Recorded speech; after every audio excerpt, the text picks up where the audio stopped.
Well, it's been approximately 24 hours since I and many people in America watched the brutal assassination of a 31-year-old man who did nothing but talk, did nothing but discuss, did nothing but, challenge America to prove him wrong. Yet he was gunned down by an assassin over 200 yards away. I'm going to tell you a little something. 200 yards, someone who could shoot a rifle, and apparently this was a Mauser 30-06, see what it looks like, that was used in the shooting. At least that's what we see right now. 200 yards, you got to know what you're doing. That takes somebody who's trained, and I know because I kind of shoot at those distances myself, and it takes training.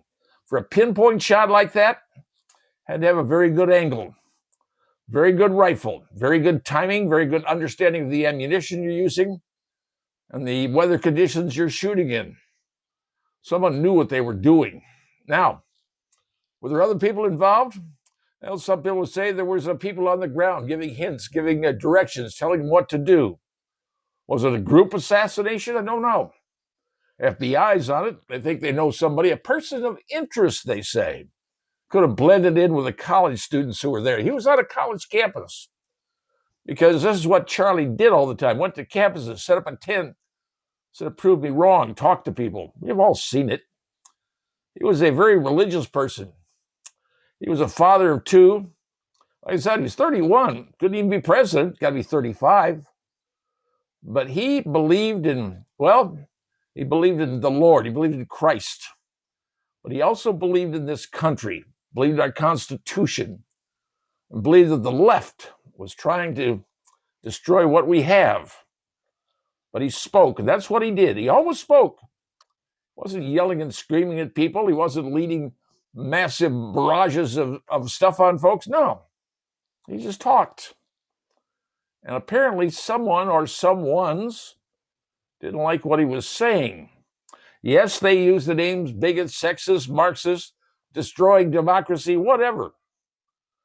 Apparently when people can't win an argument, it appears they decided to go violent. Can't win? Let's take him out. And that's what was done in this case, folks. He was taken out. Now, will the FBI find the person? I hope so. But if this was an organized hit, this harkens back to days long gone. Got to remember something. Kennedy was assassinated not by Lee Harvey Oswald. He was assassinated by the state, by the deep state, because Kennedy didn't want us to be in Vietnam. He was very blunt about it. But other people said, yes, we want to be in there because we make money off of that deal. And the Gulf of Tonkin resolution, look at history, see what was happening, see what people who came after him and what they decided to do. That's why we end up in the Vietnam War that lasted so many years.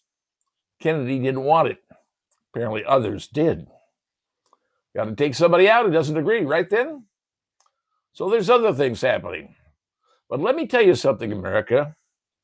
Maybe, just maybe, this was the turning point, which is the name of Charlie's organization. Because back in the 1960s, when Martin Luther King was assassinated, I was in college back in those days. They didn't know who the hell he was. My professor said, everybody, we're closing the class down and got a memorial ceremony. We all went to it. So I realized after that, I said, he was trying to lead something. He was trying to get things better for everybody, especially for the African-American community. He did. Things changed after that. It's happened once before then, right? Could it happen again? Just maybe.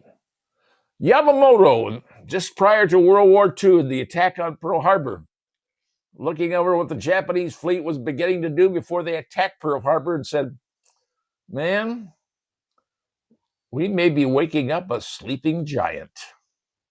And maybe, just maybe, this is another sleeping giant that is being awakened. And this giant is not going to put up with what's happened in the past, regardless of say enough is enough. This is not the country we want. This is not the attitude we need. And this is not the results we expect. So, will this be a turning point?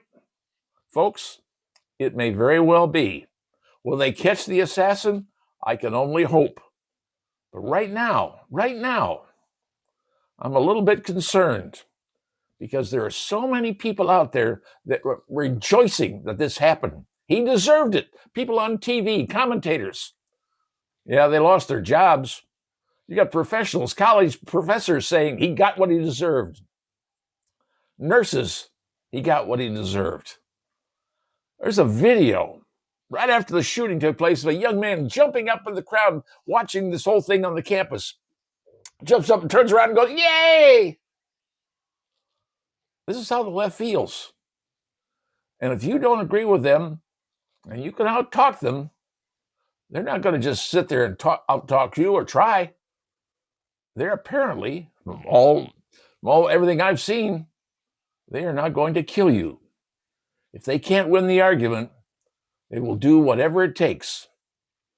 And remember, there's a fellow by the name of Beto O'Rourke, Texas boy, El Paso, Texas, wanted to run for governor. I know who he is. Beto O'Rourke says, we're not going to follow the rules. We're going to do whatever it takes to win. If that's the game they want to play, they've stepped into the wrong arena, because right will always prevail over wrong.